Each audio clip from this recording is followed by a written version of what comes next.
Wishing everyone a powerful evening. So, a strange question. Whose is Crimea? It's a strange question for both Ukrainians and Russians.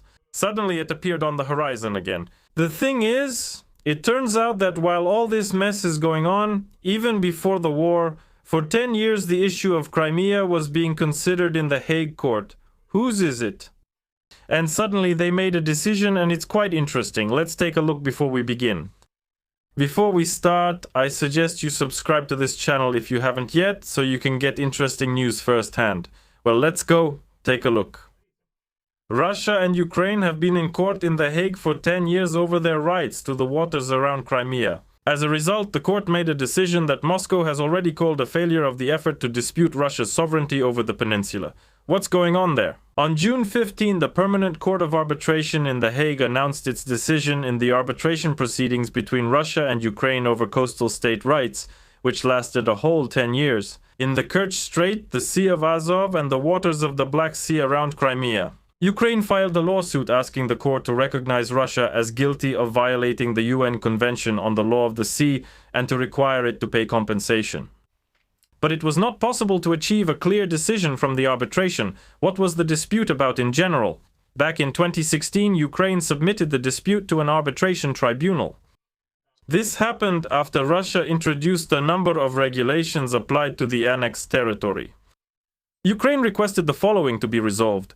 First, to determine that after the annexation, Russia's actions in the waters around Crimea and the Kerch Bay infringe on Ukraine's rights as a coastal state in its maritime zones, that is, in its territorial sea and contiguous zone, as well as in its exclusive economic zone and continental shelf. Shelves, what's the issue here? Kyiv accused Moscow of violating sovereignty, sovereign rights, and exclusive jurisdiction regarding exploration, development of oil and gas, fishing, and so on. Secondly, Ukraine asked the tribunal to establish that Russia is violating the rights of transit passage through the Kerch Strait, meaning that the Russian administration of the strait is illegal, and the Crimean bridge interferes with the free navigation of Ukrainian and foreign ships. And third, to determine that Russia did not fulfill its obligations to protect and preserve the marine environment when it built the Crimean bridge and when the oil spill occurred. Now, all of this has already been decided, and Ukraine still cannot file a second complaint. What is the decision? First, the tribunal did not confirm the legality of Russia's actions in the Sea of Azov and the Kerch Strait. In addition, Ukraine believes that the agreement on cooperation in the use of the Azov Sea and the Kerch Strait does not apply. The tribunal is not reviewing the legality of Russia's actions under this instrument. However, it recognized that the closure of Russian territorial waters in the Black Sea near the entrance to the Kerch Strait was carried out lawfully. In addition, it was established that the re-registration of the self-elevating drilling rigs under the Russian flag was real and legal. Accordingly, there was no damage. They requested compensation for damages in the amount of over $1 billion, but in Ukraine, as far as I know, there are no smaller claims. There, it's $1 trillion.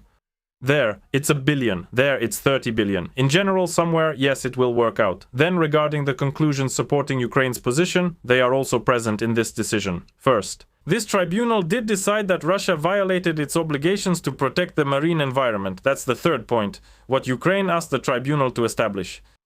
This happened during the construction of the Crimean bridge and right at the time of the oil spill.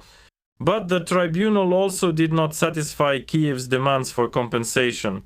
Like, well, they are wrong, but no one will pay you, sort it out yourselves. Now let's figure out what all this will affect. I mean, maybe the Kerch Strait will suddenly become Ukrainian or Russian or something else. From a legal point of view, the decision has finally determined the navigation regime. Neither the regime of transit passage nor innocent passage applies there. Questions remain regarding the exact limits of the right of navigation for foreign vessels in the Sea of Azov. And Ukraine will not be able to file another lawsuit against Russia, as it did in this dispute, because the 2003 treaties do not include the possibility of resolving disagreements through legal proceedings. It was a wonderful time. Everyone was friends, no one sued anyone, everyone let each other pass. It was great. It's like the Urmutsky Strait now. It used to be free for everyone, but now it's suddenly paid and they're claiming that's how it always was. No, it was never paid. It was the same with these issues. But regarding Crimea, I already expressed my surprise about 2014 that as soon as Crimea was annexed, Ukraine immediately decided, let's cut off the water and the gas and actually cut off everything. Maybe the people of Crimea would want to come back after being left with nothing. That's a very strange psychology. Naturally, nobody wanted anything. Now apparently they're planning to force the people of Crimea into peace with bombings. Yesterday I also showed an interesting expert here. He explained everything in detail. That it won't work to force either Ukrainians or Russians into peace with bombings because both sides start to resist and get outraged. Like, what's going on here anyway? From Crimea's point of view, just last night 400 Ukrainian drones attacked 18 regions of Russia and Crimea. An oil terminal is on fire in St. Petersburg. Belgorod is almost completely without power. Russia reports that on the night of July 4th, air defense systems intercepted and destroyed 389 Ukrainian drones. In Belgorod, according to the authorities, infrastructure facilities have been damaged, however, they did not specify which ones. It is reported, however, that the city experienced disruptions in electricity and water supply. There are no casualties. In some areas of Belgorod, electricity went out, and here there are photos showing a fire at a substation. Now, Ukraine has started striking power substations just like Russia did this past winter. And naturally, if the substation is destroyed, there's no electricity. St. Petersburg and the Leningrad region were also attacked. The governor of St. Petersburg has not yet reported anything about the consequences of the strikes. But he did report that there is large-scale destruction.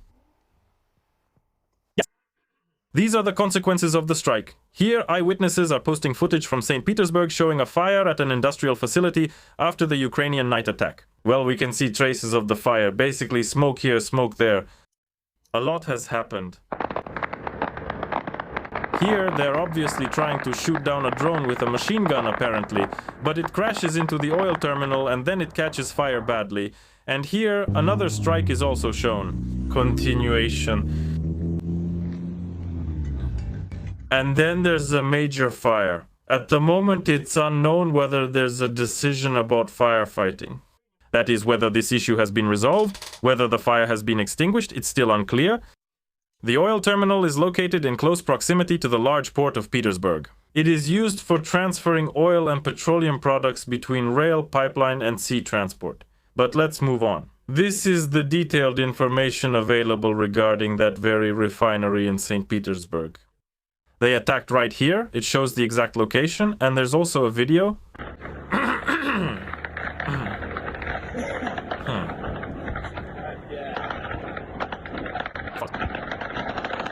To be continued, to be continued.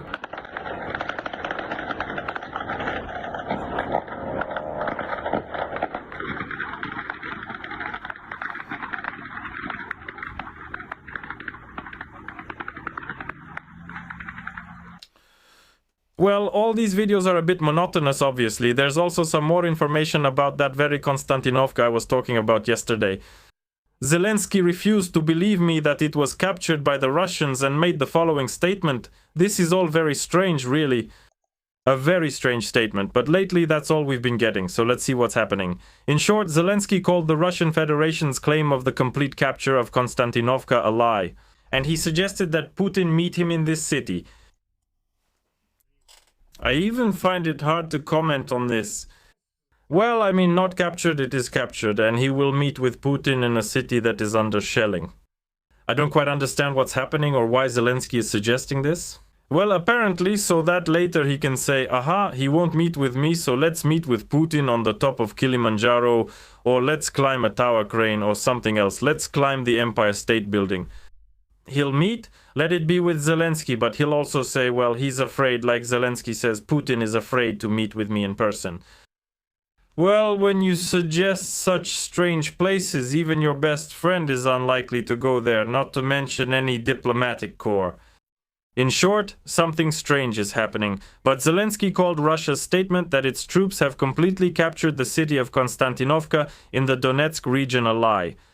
This is just another Russian lie, says Zelensky, just to put out some kind of news.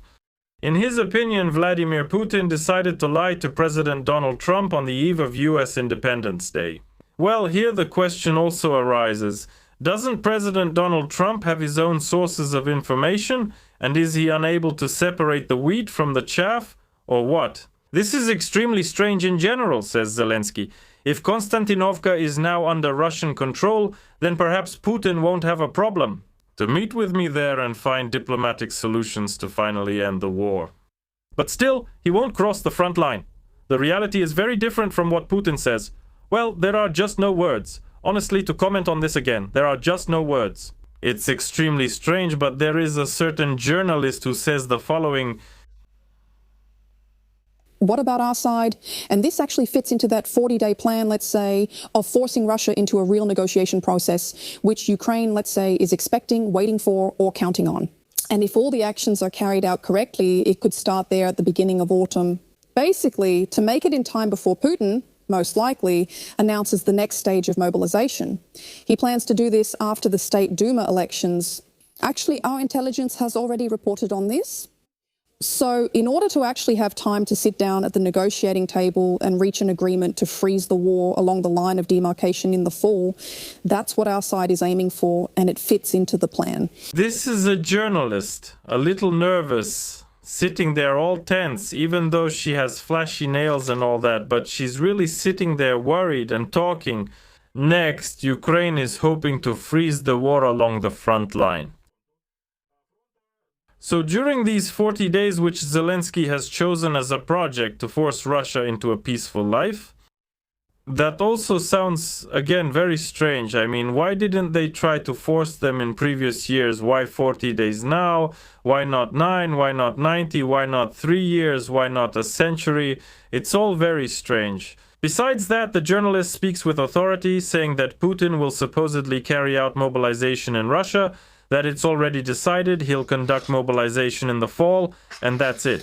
After that, apparently Ukraine will face some difficulties. Again, if the Russian side sees that when they step up a mobilization among the population, Ukraine then starts having problems, what's the point for Russia to agree to a truce with Ukraine before that moment? So it's probably more beneficial now to announce mobilization. Well, okay, after the State Duma elections, and only then announce new attacks and new seizures. So what's the difference? Honestly, I don't really understand these people. They're kind of very strange. What's even stranger is that, despite all these horrors, there are now some projects to allocate these very electronic points to the Ukrainian military. Sometimes you get into these little schemes and they give you an electronic point, meaning an E-point, and now they're going to hand them out to the military too, giving everyone their share. Here, this very Fedorov, who is now the Minister of Defense, is talking about a very strange project. So, if Ukrainian soldiers record an act of suicide by a Russian soldier, the Ukrainian gets paid. Honestly, I don't know if they're planning to run a Telegram channel with some hardcore stuff, videos, or something else. Why, for what reason? It's impossible to understand, right?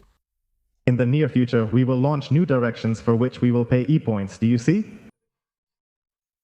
The naming is just crazy. They have a rocket called PIS, there's Pison, and if you say it quickly, yeah, that's how it sounds. Then there are these EBALs, and the Ministry of Uniting Ukrainians is MinED. In short, it feels like someone is just sitting there coming up with these weird, suggestive names. Either there's something wrong with me or with the person who's coming up with these names. It's kind of like that joke, you know, where a patient in a psychiatric hospital is shown pictures, and he always sees some kind of sexual undertone in them. And, well, the doctor keeps showing him all sorts of pictures, and he keeps seeing, and the doctor says, listen, maybe you were admitted here for a good reason. The patient replies, no, doctor, I shouldn't be here, you should be. Why do you have those pictures? Well, apparently something similar is happening here. These pictures are also on the screen, and I think that one of the interesting, for example, not so obvious images that we came up with is the recording of suicides among Russians. We just came up with it. Apparently there was some drinking involved, or maybe they were sitting in a vegan restaurant brainstorming ideas. Let's come up with something unusual. Oh, let's film a suicide. A few months ago, rumors spread that Russians were committing mass suicides on a certain front section. So the UAV operators simply recorded one case, then a second, third, fourth, and fifth, where Russians, one shot himself first, then another shot himself, and so on, one case after another. And we decided that the units conducting reconnaissance would be given extra money if they specifically looked for such cases, because these cases can be used for cognitive warfare, for information operations. Well, and in general, you understand what the trend is, how exhausted the enemy is, and how many such cases are happening. It's strange because I don't think everyone does this openly. Even if there are a lot of such cases, well, it's unlikely that people go out and say, I'm about to commit suicide right now. Well, that's just extremely strange. That's some kind of twisted logic. In this war, everything, absolutely everything, is already all wrong. Alright, we've listened to all of them. There's still the news that the very same national pantheon will be created in the Kyiv Pechерsk Lavra. In short, the long-suffering Pechерsk Lavra. Then there's that guy with the little forelock who always offers dead bees in his restaurants. I forgot his name, he's some kind of chef, but his dishes are really strange. Sometimes he has chicken in caramel, sometimes he really has dead bees in his salads or something else. So they didn't end up there by accident. In his opinion, it's a healthy natural product, let's put it that way. And he held his chef training sessions, let's say, in the Kyiv Pechерsk Lavra in Kyiv. He's now planning to build a pantheon there. What kind? Well, but they're going to dig up the bones of some nationalists from all over the world who were involved in Ukrainian history. And they'll bring them all together, piling them up in this pantheon. And apparently this pantheon will be considered something sacred. Well, maybe they'll announce another minute of silence, only this time in the evening, so that everyone passing by can admire these remains, so to speak. And the government has set the conditions. A government document states the Ukrainian Institute of National Memory is responsible for creating the overall concept and detailed structure. It has also been tasked with conducting a thorough verification of the fighters for independence. So apparently it's something like the canonization of saints. Here this verification of some strange fighters for independence is taking place. And other outstanding individuals who played a significant role in shaping the national consciousness and identity of Ukrainians. Right now, the national consciousness and identity of Ukrainians, millions of whom have gone abroad, are probably at their peak. If before there were, well, about 52 million after the collapse of the Soviet Union, now at best there are about 20 million Ukrainians. And at this time, when there is such a strong division, separation, segregation, call it what you want, of the population by all sorts of criteria, whether you fight or not, by language, by your religious affiliation, by your statements, and many more. Why? It's the perfect time to build some kind of nationalist pantheon. To come. And those who will be there, well, again, all these, in my opinion, nationalists, the really hardcore ones, are directly involved in what's happening now. That is, the actual collapse of the state. And now they're even building a monument to them. We've never lived well, and there's no point in starting now, as they say. Well, let's move on to these so-called powerful leaders. There are many of them, as always. So what? And let's just send someone out in front of them. Where is the TV here? Regarding the usefulness of their actions, this character probably shows that best. We are completely satisfied with our work, but unfortunately our work did not yield any results. Hooray! Stars, let's go in. All that's left to do here is, laugh. So, what can all these characters tell us? Quite a few of them have been added again. Who should we pick? Well, for example, there's this character who says, hey, you see, he's such a powerful military guy, handsome, let's say big, spoiler, no. Some guy is sitting there in a barely worn military uniform, not a real soldier, a former one, of course, and again, he's sitting somewhere in Kyiv, and he's telling us that you shouldn't air your dirty laundry in public. The guy says, let's not flaunt our problems, but if you don't want to flaunt them, then don't. But in general, it's customary to talk about problems. I'll consider carefully before deciding if any part of the interview is worth keeping. How will this end, and what consequences will there be for those involved and those who receive this information? Our rules are about making sure we provide as much information as possible that will first of all be useful to everyone. Secondly, we still shouldn't overly highlight our problems. Well, again, it's hard to wrap my head around the fact that apparently this person thinks that if you don't highlight problems, then they just won't exist. Well, that's a great point of view, isn't it? Well, everything's just perfect. And here's another indicator. There's a character who talks about the fact that they need people, even in the army, who play games. But if he's basically a gambler, one of those people who plays for money... We are looking for people who can operate this or that device. Well, it's like playing games. You sit there with a joystick and control a drone. So we need people like that. You just operate the drone remotely, so there's no need to fight. Great. On one side, noodles with meat. On the other, a joystick with a drone. And maybe your fans on the third, probably on the fourth side. Your salary goes straight to your card, so you're really happy. Basically, that's what war looks like now, according to this person. I don't know who this is aimed at again. Well, that's all for today. Don't get into trouble. Everyone has weekends. That's it. Don't get into trouble. Weekends are weekends. I hope everything goes well for everyone, and I wish you peaceful skies overhead. Have a great weekend. Goodbye, everyone. Latvian Prime Minister Andris Kulbergs believes that it is not yet time for Europe to negotiate with Russia and instead suggests demonstrating strength to Moscow. Do you share this view? If so, to what extent should we demonstrate strength to Moscow before we can say, okay, this is about enough? A ceasefire from both sides. What will that achieve? We'll lose battlefield initiative and Russia will exploit it. So even the question of what negotiations would look like is pretty subjective here. Right now, they are not showing any significant successes, there is no major breakthrough, and they are suffering serious losses.